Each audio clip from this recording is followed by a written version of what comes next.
السلام عليكم ورحمة الله وبركاته. ازيكم يا حبايب قلبي؟ عاملين ايه؟ يا رب تكونوا دايما في احسن حال.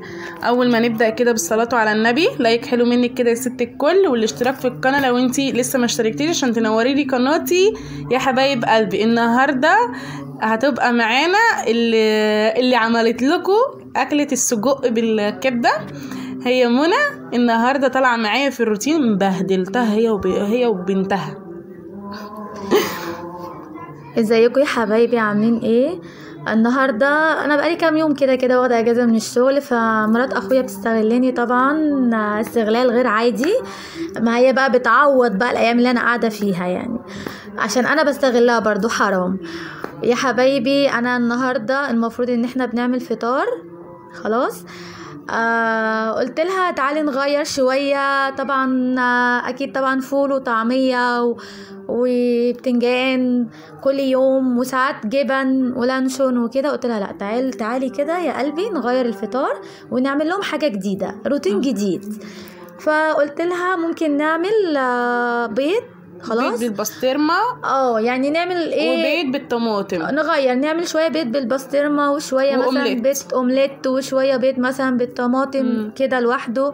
فقلت لها تعالي ونجرب على الاقل حاجات جديده للاولاد بياكلوها. بس بناكلها كتير برضو، بس انت حددت النهارده ان احنا ناكلها فطار، قلنا يلا مش مشكله، تغيير نغير للاطفال شويه، مش تمام، ما فيهاش حاجه يعني. كل يوم يعني حاجه، دي حاجه جديده بالنسبه لهم مثلا، علشان العيال اتأمروا علينا النهارده. لا مش هناكل فول ولا طعميه، ملناش دعوه. فراحت هي بقى راحت مقترحه علينا بقى حكايه البيض. العيال كلها قالوا خلاص تمام. بعدين طريقه البيض، بصوا انا كده عملت لهم طريقه بيض تانية زي الساندوتش كده خلاص، وخليتها لهم بالشكل ده عشان ده اللي بالبسطرمه، ده اللي بالبسطرمه يا جماعه، بالبسطرمه والفلفل من جوه، الحشو بتاعه بسطرمه وفلفل وطماطم ماشي. وبيض اومليت وجبنه وبيض كده ساده بالطماطم. فبصراحه قلنا نغير الفطار يعني، بس كان طعمه زي السكر. والله العيال كانوا قايمين من على الاكل اصلا مبسوطين يا جماعه والله. هي تشكيله بيض بس حلوه في نفس الوقت يعني. المشكله كمان عملوا كذا طاسه والكلام ده كله، بهدلوني في المواعين. ورحت بقى بعد ما خلصنا وكده مسكنا الشقه. لازم اظبط الدماغ الاول، اشرب كوبايه قهوه يا منى، بعد كده انا اعيش معاكوا عادي. هي عاشت معايا بصراحه يعني، هي ما عملتش اي حاجه غير ان هي عماله تتفرج عليا وانا عماله اروق واكنس. قلت لك اللي انت قاعده فيه مش همد ايدي في حاجه. والله لازم استغلك. لو ما استغلتكيش ما اسميش انا ماما خالص. اصبري بس، انا مسير هنزل الشغل على فكره، قدامي يوم او يوم انزل الشغل، هي اللي هتشيل كل الليله دي، هيطلع عينيها. اصبروا بس عشان كده عادي انت مش موجوده، بنتك موجوده عادي يعني. عادي سكتلها برضه. سكتلها برضه مش مشكله. طبعا دخلنا على الاوضه الصغيره، فرشنا كده مش فرشنا، هي كانت نفس الفراشه، مش فرشنا.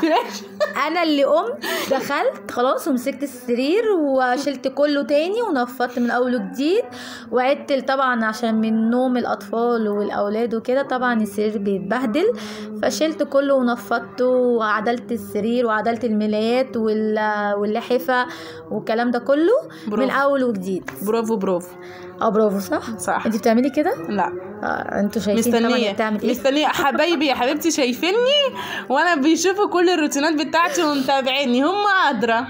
صح انتوا شايفينها.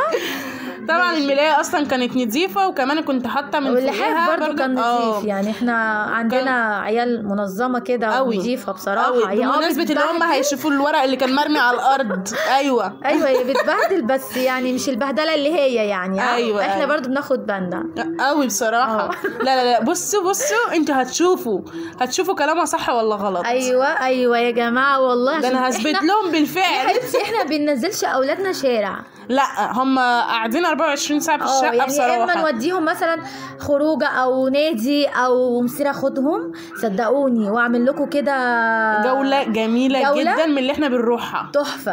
تحفه. انا هوديهم واعمل لهم جوله تحفه، وهنصور كل حاجه واحنا بره وبنعمل ايه وازاي بقى الروتينات اللي جايه هتبقى جميله باذن الله. بس بره بقى انا هوديكم اماكن حلوه. بصي رجلي حتى بنتك يعني بصي هم مش عاتقين بنتها، حتى احنا بنكنس وبرضك مدلدله لرجليها، يعني انا مش عارفه اعمل ايه مع بنتها دي. ليه مدلدله رجليها؟ الله، ايه يعني؟ ايه المشكله؟ دي الدلوعه بتاعتي يا جماعه، ايه المشكله يعني؟ دي الكبيره بتاعتها. المهم اللي هي لوكا اللي انتوا شفتوها معايا في الفيديو اللي فات. بص القطه بعد ما خلصت بصي تبرق كمان، مش هتاخد 10 دقايق كده في ايد العيال والله. في ايد العيال 10 دقايق بس. لا ما تقلقوش برضو بتبقى نظيفه برضو. ماشي، احب اصور قبل وبعد. انت صورتي قبل اصلا. دي بقى الاوضه الكبيره المفروض خلاص اللي فيها السرير الكبير، دي اوضه النوم بقى. اوضه نوم، وبرضو رتبناها وفرشناها وخليناها زي الفل. اوكي، وهنكنسها، هي كده كده نظيفه اصلا يعني. ما انا كنت لسه منزله لهم روتين ليها، كنت مكنساها، كنت مظبطه الدنيا فيها، وكان ساعه يا جماعه جو الجبل الهدوء الرغاوي. فاكره يوم الرغاوي ولما كنت ده الكلام دوت كان الساعه 4:30 بالليل وكان العيال نايمه. والله عملت لنا وهم نايمين كلهم، فروحت مستغليه الموقف يعني لازم استغل حتى لو انا سهرانه. طالما انا سهرانه زي ما حبايبي عارفين. شايفيني بتمرمط ازاي؟ والله انا مش بتمرمط كده صدقوني يا جماعه. والله انا مش بتمرمط كده. عيالها برضو عيالها لا كدابه على فكره، كدابه والله. انا احنا بنتخانق عليها. والله يعني مايا وتمني دول ما شاء الله عليهم يعني ما شاء الله. طب بصي اوضه البنات بقى، دي بقى اوضه مايا وتمني، يعني بص شكلها عامل ازاي. بصوا قارنوا الاوض كلها بالاوضه دي ما شاء الله. ما هم العيال كلها يعني كلها عندي ملاك. العيال يا بنتي اهدي، العيال كلها بتلعب في الاوضه دي، كبير وصغير. دي لوكا يا جماعه. بصي بقى خدت كميه ضرب النهارده مني على فكره. كميه ضرب وهي بتفرش السرير والله العظيم. انا البنت تهرهن ضرب. لا مش مظبوطه، لا مش عدل. طب خدي. يعني انا بصوا بحاول ان انا اعلمها ازاي تفرش السرير. توته بتقول لكم اللايك، ما تنسوش اللايك. دي القروبه الشيطانه اللي هو اصغر حاجه عندنا، هي دي توته مجننانا على فكره. والله مخليها اشد في شعري. دي بقى لوكا حبيبه قلبي. لوكا اتضربت كميه ضرب يا جماعه. عشان تعرف بصي بقى عملت. ايوه انا ده انا بمرمطها يا جماعه. ده احنا كده بنهزر على فكره، ده هزارنا، يمكن بنهزر اكتر من كده. وان شاء الله تستنوا مننا مفاجاه جامده جامده جامده يوم راس السنه باذن الله. يوم راس السنه هنطلع كلنا، بس هنعمل بقى مفاجاه. استنونا بقى لما نجيلكم. والله استنوا بجد المفاجاه فعلا. مرتب لها ترتيب جميل جدا وهيعجب الكل والله العظيم. واستنوا بس وانتوا تابعوني في الفيديوهات، صدقوني هتطلع معايا كتير والله مرمطاها. بمناسبه القفه اللي انت لسه مديهولها. هو انتوا كده شفتوا حاجه؟ ده انا بعمل اكتر من كده انا وهي والله. بس يعني ايه قدام بقى شويه احنا بنحب هتشوفوا الطرائف بتاعتنا. بنحب الهزار وبنحب الضحك وبنحب بعدين كنا مشغلين اغاني بقى وكنا بنرقص وكنا فاهمين، كنا بنعمل حاجات كتير قوي قوي. بس طبعا بقى ايه ده ان شاء الله في الايام الجايه بقى ان شاء الله هتشوفوا طرائف وعجايب وحاجات كتير قوي. انتوا بس ايه خليكم معانا وخليكم في القناه بتاعتنا وهتتبسطوا معانا قوي على فكره. ولايك بقى واشتراك وبصي وكومنتات حلوه كده. وباذن الله طول ما ربنا كده يدينا الصحه والعمر كده يا رب هتلاقوا بننزل لكم احلى روتينات والله العظيم. وبجد بجد بكل روتين عايزاكم تتفرجي عليه. وكومنتاتكم كده حبايب قلبي وقولوا لنا وايه ايوه وعلقوا عليا. انا بصوا وشوفوا ايه الست دي مين. قولوا لي الست دي ايه. شفتوا بقى المطبخ، سابوني بقى انا في المطبخ. انا دخلتها، انا قلت امرمطها بقى، يعني عملت مرمط فيا من الصبح، قلت امرمطها بقى ادخلها المطبخ بقى هي تعيش بقى اللحظه جوه. شفتوا بقى انا مرمطتها ازاي بقى في الاخر يعني. في الاخر خدت حقي. طب شوفي اخوكي ولا اخويا بقى يا لهوي وهو شغال سباك عندنا. اوعى وشك. الحوض جيت اشتغل فيه ما عرفتش اشتغل فيه خالص ولا اغسل المواعين. الحوض مره واحده لقيت اللي اتسد وبيقول لي ايه يا انت بقى. فرحت نديت له وحمدت ربنا ان هو قاعد. ايوه لازم نشغله معانا. قلت له لا لا لا تعالى لي كده بقى شوف لي صرفه في الحوض. فراحوا كلهم قاعدين حواليه وعمالين ضحك. يا جماعه هو قاعد عمال يتامر علينا بقى فاهمني، ومش بيعمل اي حاجه ان هو قاعد يتامر بس. لا لا معلش بقى احنا نجيب ايه السباك بتاعنا عمرو دياب بتاعنا اللي قاعد بره عمال يتامر ويجي ايه يعمل لنا بقى الحوض ويظبطهن. وظبطوا بصراحه شايفين عمرو دياب قاعد اهو والله العظيم ظبطوا والله العظيم. وبقت الميه بتجري جري. ادوا له بقى لايكات جامده لان هو فعلا بيشقى معانا والله بيشقى معانا. كل حاجه تبوظ نقول له طب تعالي. ايوه ما هو جوزها مين يشهد لجوزها؟ لا لا لا مين يشهد؟ ما هي جوزها لازم تشهد له لازم. شقيان يا شقيان ولا مش شقيان؟ اطلع له اطلعي ده انا حتى بنبح فيه اهو يا جماعه. مش انا بنبح فيه بقول لكم عمرو دياب قاعد بيسلك الحوض. ماشي يا ست ماشي اهو. بصي بيقول لي تمام اهو تمام كل حاجه تمام. بيعمل لكم لايك والله هيعمل لكم لايك دلوقتي. وبيقول لكم كل حاجه تمام ما حدش ينادي لي تاني. عملوا لنا كده ومشوا وبيقولوا ما حدش ينادي لي تاني. بصوا ملك ما شاء الله حبيبه خالها يعني على طول راشقه معايا. هو اصلا هو اللي مربيها على ايديه ده هي روحه. ملك دي بالنسبه له روحه. فبصراحة بصوا يعني العيال يعني مش ان هم قعدوا معانا اكتر ما قعدوا اصلا اكتر ما قعدوا عند مامتها اصلا عند باباهم عليكي انتي وهو يعني انتي وهو اصلا العيال قعدوا مع اخالهم اكتر. اظبطي الكلام. ايوه لا والله بتكلم اهو. قعدوا يعني هم قعدوا معانا اكتر. يعني هم صغيرين قعدوا مع خالهم اكتر من ما قعدوا مع باباهم بس. فبصراحه هو بيعشقهم. هو بيحبهم بصراحه. وهي بتحب عيالي يعني حق ربنا. هي حتى في اي حاجه لو مثلا نازله مشوار شايفين مرات خالي وانا بمرمطها. مرات خالي مرات خالي اخويا معلش انا اسفه انا اللي بتلخبط لا مش اتريقت عليا. شفتي لا عندك حق. انت تقولي انتوا داين فعلا بس كده. فعلا عاجبك؟ لا مش عاجبني. خلاص مش مشكله عادي. يا جماعه بصوا اتفرجوا علينا واحنا بنتخانق مش مشكله. لا بصراحه يعني كلمه هي حتى لما بتنزل تجيب حاجه من تحت ولا اي حاجه مثلا ولعيالها ولا حاجه برضه بتعمل حساب عيالي معاها. لا احنا بصي هنا انا ببينهم كل حاجه على الطبيعه. لا مش بطريقتنا كلها. هضربها يا جماعه بطريقتنا. لا طريقتي كلها هم عارفينها. فطبعا احنا بنتخانق كده دايما على فكره مش علشان خاطر فيديو ولا كده. لا احنا كده. والله هي بنت خالي اصلا احنا قبل ما تبقى قرايب. فاحنا كده على طول كده واكلين في بعضينا. والله احنا في بيت واحد يعني احنا في عماره واحده. فعلى طول كده يعني على طول نقر والحمد لله. خالي فوقينا على طول فاهمني. وعلى طول كنا على طول نقر ونقير يا اما هم عندنا يا اما احنا عندهم فنقر ونقير مع بعض. وانا على فكره انا نوره دي بالنسبه لي حاجه تانية. فانا اللي رشحتها لاخويا عشان تبقوا عارفين. انا اللي رشحتها والله انا. لولا انا ما كنتش ما كانش الجوازه دي تم يا بنت اللذينه.